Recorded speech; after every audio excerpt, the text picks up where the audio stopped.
It's Huckleberry, Huckleberry, Huckleberry Finn.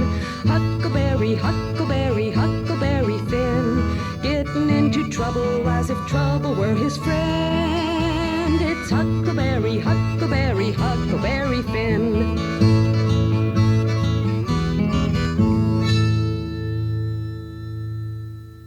We was all aboard the raft again, Jim and me and the King and the Duke, who got away from the crowd somehow. Well, as soon as we got moving good, the King went for me and shook me by the collar. Just where was you off to when we caught up with you, you pup? Trying to give us the slip, was you? Tired of our company, hey? No, Your Majesty. We weren't. Please don't, Your Majesty. Quick then, tell us, what was your idea lighting out without us? Honest, I'll tell you everything, just as it happened, Your Majesty. The man that had a hold of me back at the graveyard said he felt sorry for me. And when they were all took by surprise by finding the gold and made a rush for the coffin to see, he lets go of me and whispers, "Heal it now, or they'll hang you sure." Yeah, so I lit out. It didn't seem no good for me to stay. I couldn't do nothing. Oh, yes, that's mighty likely. I ought to shake you good. Now let go of the boy, you old idiot. Would you have done any different? Did you inquire around for him when you got loose? I don't remember it. Cuss that town and all them people in it. Dadgummit, all that gold gone, and we reckon the slaves stole it. Yes, we did. Huh. Looky here, Bilgewater, what are you getting at? Oh, let up on this cussed nonsense. You take me for a blame fool.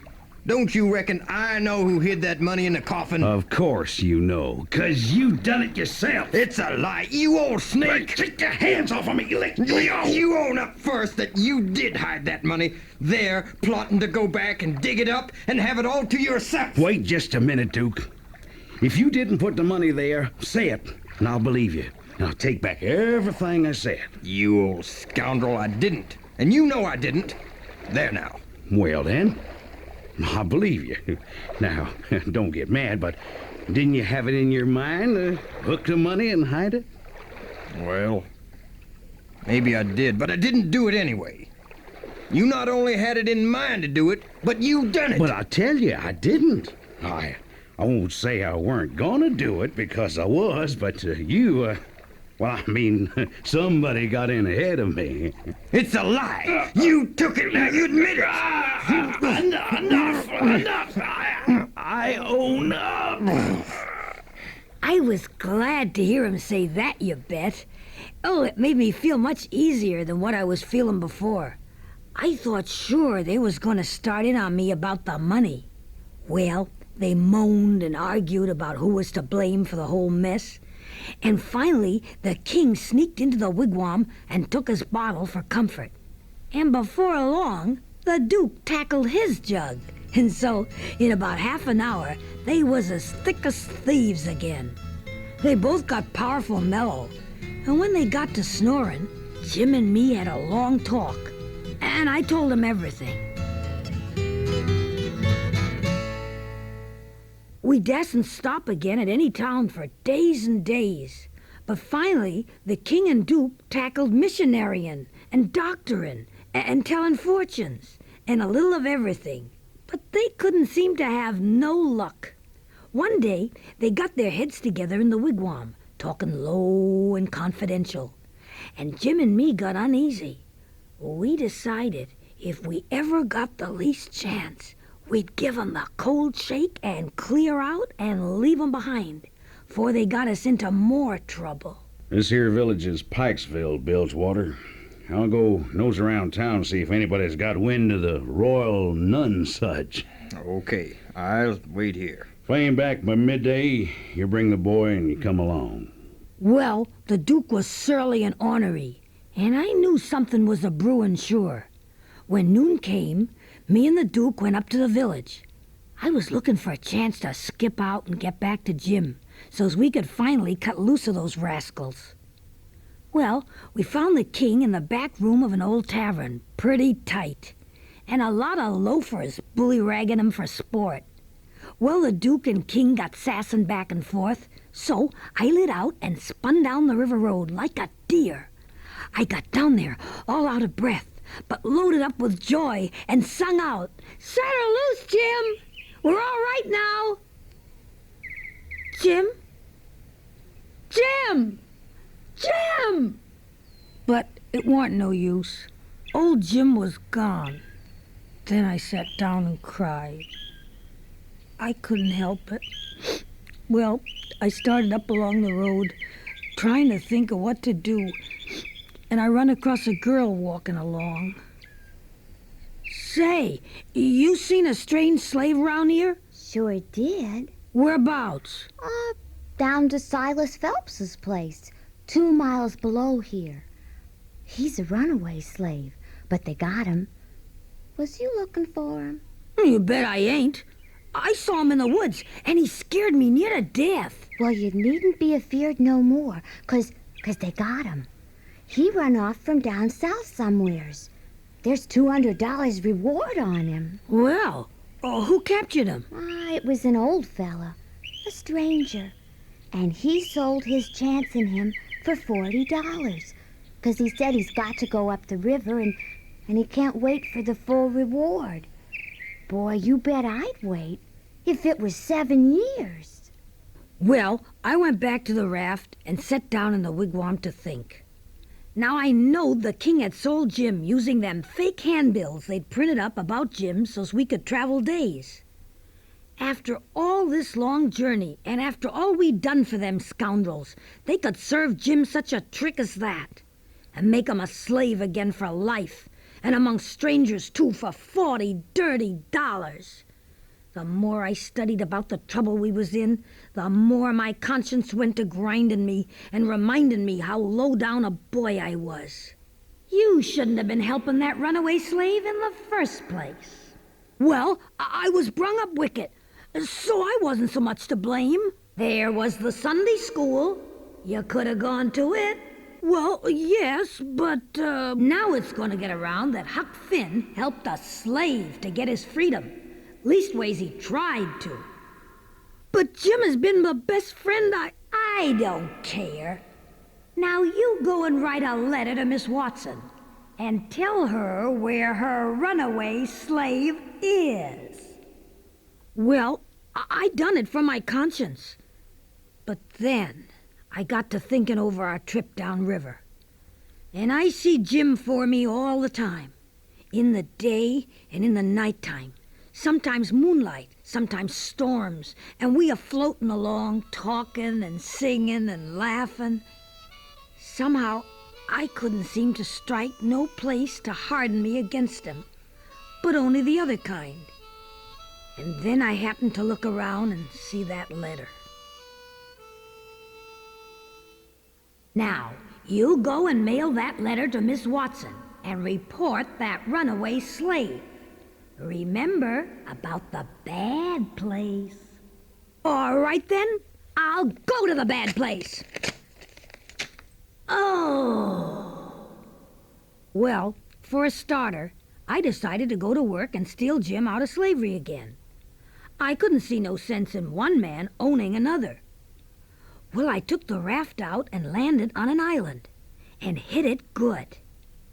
I slept there that night, and the next day I took the canoe and cleared for shore, dressed in my store clothes and the rest of my things in a bundle. I filled the canoe with water and loaded rocks into her and sunk her where I could find her again when I wanted. Then I started into town to find the Phelps place where Jim was. Well, the very first man I see when I got there was the Duke. Well, where'd you come from? Where's the raft? Got her in a good place? Why, that's just what I was going to ask you, Your Grace. What's your idea asking me? Why, yesterday, when I left you and the king a-squabbling, I went a-loafing around town most of the day, and when I got back to the raft that afternoon, it was gone. I says to myself, they've got into trouble and had to leave, and they've took my raft and my slave, so I sat down and cried. Hey, what did become of the raft then? And Jim, poor Jim. Blamed if I know. That is, what's become of the raft. We thought you'd stole it and run off down the river. Would I run off without my slave? The only one I've got in the world? And the only property? Well, no. Fact is, I reckon we'd come to consider him our slave. Well, we're getting ready to give the royal Nonsuch another shake. Do you reckon that slave would rat on us? How can he? Ain't he run off? No. That old fool sold him and never divided with me. But the money's gone. Sold him? Why, he was my slave, and that was my money. Where is he? I want my slave. Well, stop your blubbering. I He's don't gone and that's it. Say, you won't tell on us, will you? You won't if you know what's good for you. I don't want to tell on nobody. Anyways, I gotta find my slave. We got to be here 3 days. Now, if you'll promise you won't rat and that your slave won't rat, I'll tell you where you find him. I promise. A farmer by the name of Silas... a farmer by the name of Abram Foster, Abram G. Foster, bought him. He lives 40 mile back there in the country. All right. I can walk it in 3 days, and I'll start this very afternoon. No, you won't. Huh? You'll start now. I don't want you blabbing around town while we're here. Just keep a tight tongue in your head and move right along. You hear? Yes, Your Grace. So clear out. But mind you, don't work your jaw any between here and there. So I left and struck for the back country. I went along the road as much as a mile, 'cause I felt like the Duke was a-watching me. Then I doubled back through the woods toward Phelps's. That rascal Duke wanted me trudging 40 miles so's I'd be away while he and the king done the royal Nonsuch. I didn't want no trouble with their kind, but I wanted to get entirely shut of 'em. Still, I reckoned I'd better start in on my plan to rescue Jim. King and Duke be derned. After I got away from the Duke and doubled back through the woods, I found the Phelps place where Jim was locked up. It was one of these little one-horse cotton plantations that all look alike, just full of hounds a-sleeping in the sun. Well, I went right along, not fixing up any particular plan, but just trusting to Providence to put the right words in my mouth when the time come. When I got halfway, first one hound and then another got up and went for me. In a quarter of a minute, I was a kind of hub of a wheel with the spokes made out of dogs, maybe 15 of them, circling round me, a-barking and howling. Ty, you Spot, get away now, quiet down. Well, it's you at last, ain't it? Yes, it is. You know you don't look as much like your mother as I reckoned you would, but law's sakes, I don't care for that. Come here, you children, it's your cousin Tom. Tell him howdy. Now let's go up to the house so's I can have a good look at you. We've been expecting you a couple days or more. What kept you? Boat get aground? Yes'm, she... Oh, don't say yes'm. Say Aunt Sally. I'm surprised you didn't meet your Uncle Silas on the road. He went up to town to fetch you not more'n an hour ago. No, I didn't see nobody, Aunt Sally. Who'd you give your baggage to? Nobody. Why, child, it'll be stole. I can't figure out how Silas missed you. I could see I was on kind of thin ice. I wanted to get the children to one side and pump 'em a little and find out who I was. The only thing I knew was I was Tom somebody. She just kept asking me questions about all sorts of people. I was just about to risk the truth and tell her who I really was when Ooh, here comes Silas. Get out of sight, Tom. We'll play a little joke on him. Children, now don't say a word. Oh, has he come? Nope, I can't imagine where he is. He must have come, and you've missed him along the road. I know it's so. Something tells me so. Why, Sally, I couldn't have missed him along the road. I don't know what in the world to make of it. I'm afraid something's happened to the boat shore. Why, Silas, look yonder, up the road. Ain't that somebody coming? he sprung to the window And Mrs. Phelps stooped down quick at the end of the bed and give me a pull, and out I come. She stood a-beamin' and a-smilin' like a house afire, and I stood pretty meek and sweaty alongside. Hey, who's that? Who do you reckon 'tis? Well, I ain't no idea. Who is it? It's Tom Sawyer.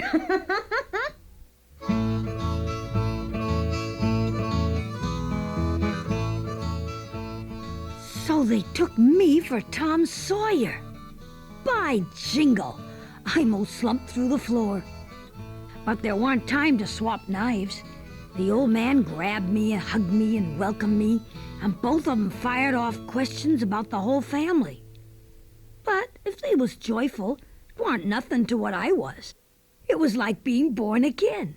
I was so glad to find out who I was. Well, we jawed for a couple of hours, and I did a pretty good job of being Tom Sawyer, too.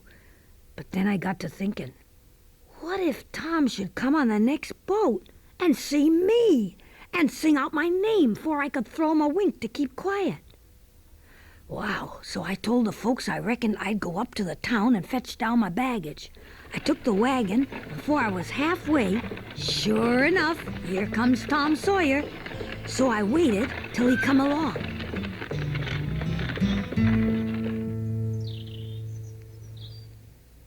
Hold on.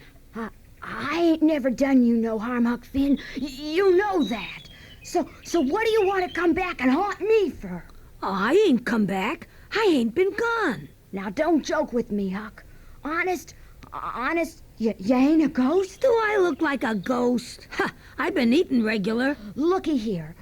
Weren't you ever murdered at all? No, I just played it on 'em. I saw you on the boat a-looking for me off Jackson Island. Ha! I almost laughed out loud. Well, I'll be ding-busted. But, Tom, when I stumbled on this place, they thought I was you. It was the strangest coincidence ever. But now, if you come along, how we going to explain it? Hey, I got a plan, Huck. You take my trunk and go back and let on it's yours. I'll be along in a few minutes. Well, I'll trust you, Tom, but there's one more thing. A thing that nobody don't know but me. And that is, there's a slave here that I'm a-trying to steal out of slavery. Old Miss Watson's Jim. What? Why, Jim is already... I know you'll say it's dirty, low-down business, but I'm a-gonna help him get away. And I want you to keep mum and not let on, will you? I'll help you steal him.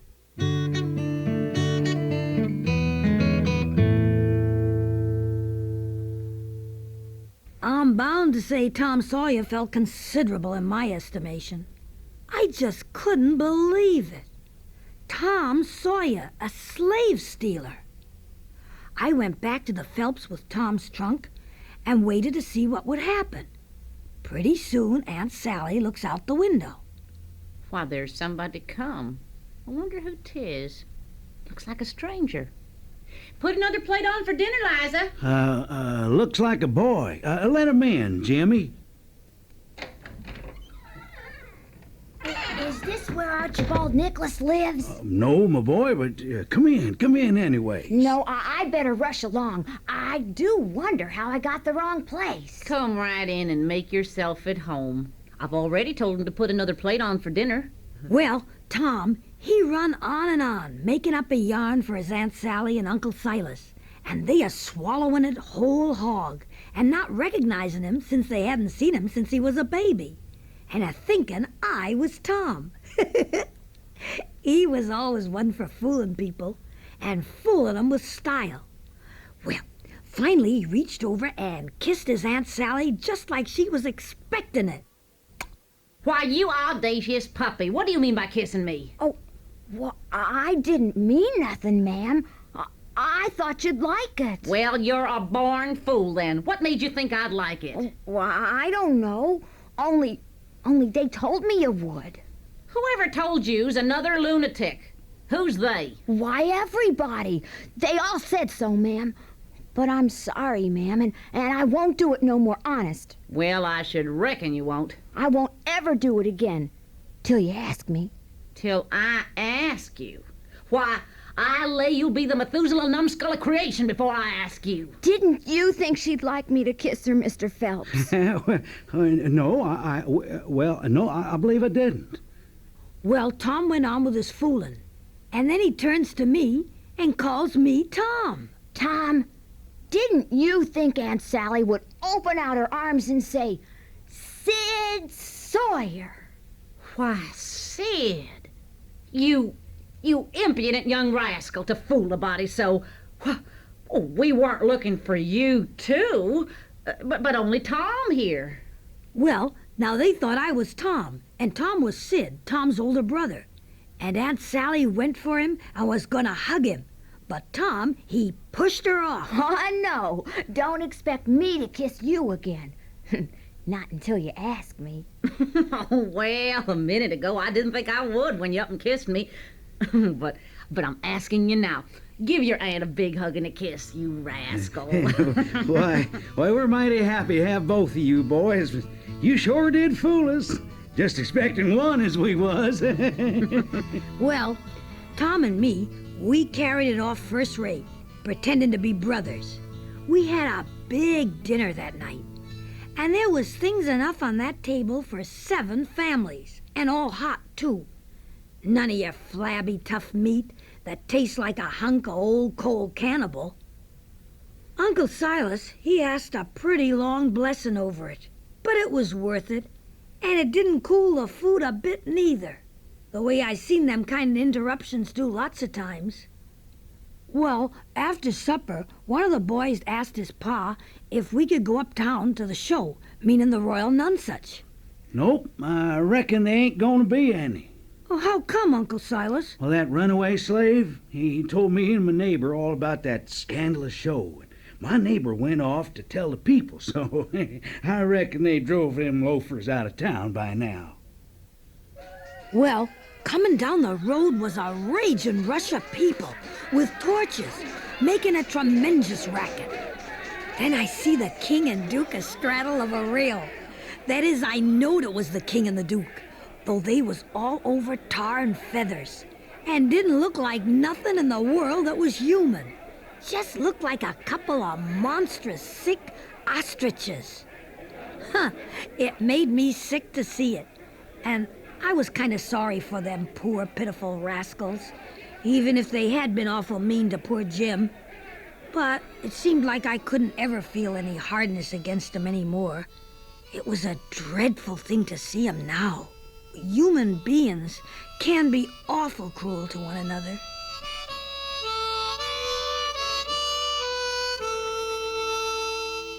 Well, the next morning, we decided to start working on a plan to free Jim. Looky here, Huck. I bet I know where they got Jim locked away. Where? In that hut over behind the barn. When we was at dinner, didn't you see one of the slaves go down there with some victuals? Why, sure. But weren't they for one of the dogs? Would they keep a padlock on the door for a dog, Huck? A lock means a prisoner. And Jim's the prisoner, or I'm a low-down, no-good detective. Now, let's each think of a plan to steal Jim, and we'll take the one we like the best. Okay. Let's see. Well, what's your plan? Well, if Jim's in there, we can sneak the key out of your uncle's pocket when he goes to bed. Fetch the canoe that I hid down in the river, and when we get Jim out, we light out for the raft with him, hiding daytimes and running nights the way we used to. Wouldn't that plan work? Work? Why, of course it'd work. Like rats a-fightin'. But it's too blame simple. There ain't nothing to it. Why, Huck, it wouldn't make no more talk than breaking into a soap factory. Well, let's hear your plan, Tom. Now, this is a real adventure. It's gotta be mysterious and troublesome and good. Why, how often you gonna get to steal a slave? Now, here's what we're gonna do. Huckleberry, Huckleberry, Huckleberry Finn met up with Tom Sawyer and they planned to free old Jim. But Tom was not contented just to steal away the key. There had to be adventure in their plot to set Jim free.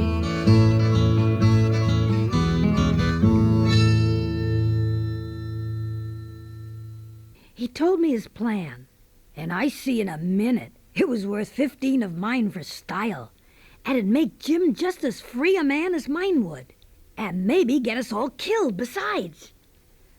But I knowed he'd be a-changing his plans around every which way as we went along, and heaving in new bullinesses whenever he got a chance.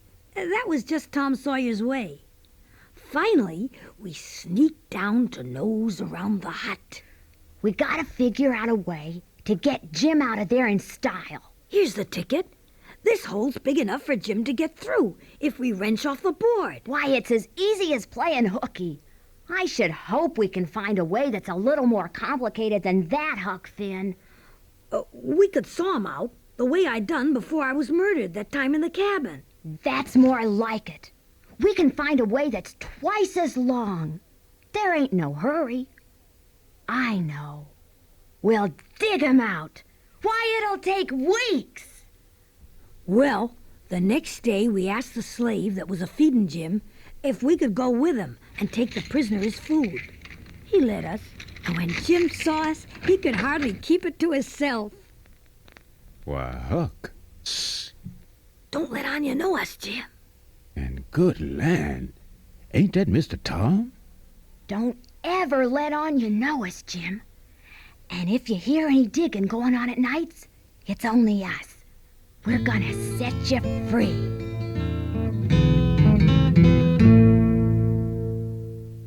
Well, next day we set to work to free Jim.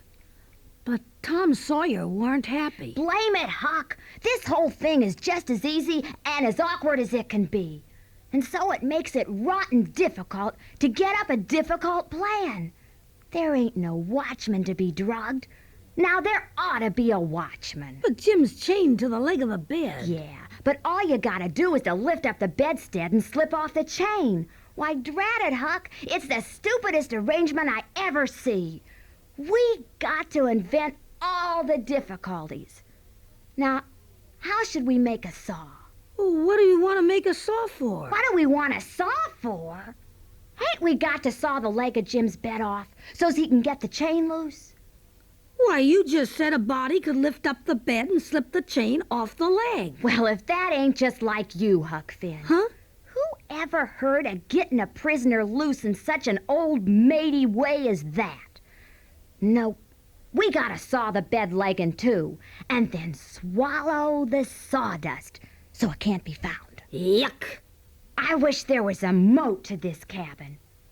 If we get time, the night of the escape, we'll dig one. What do we want with a moat when we're going to snake 'em out from under the cabin? 'Cause there's more honor in getting 'em out through a lot of difficulties and dangers.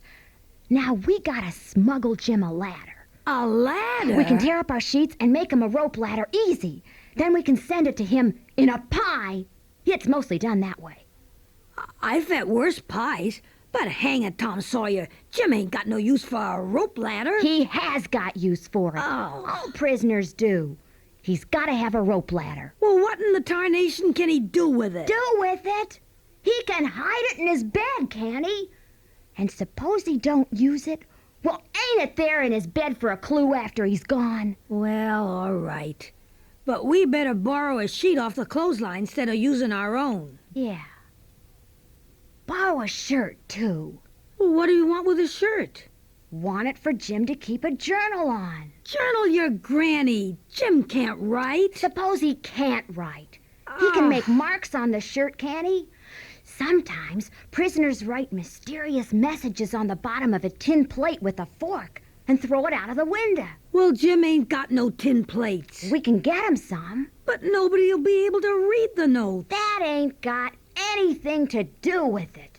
You don't have to be able to read it.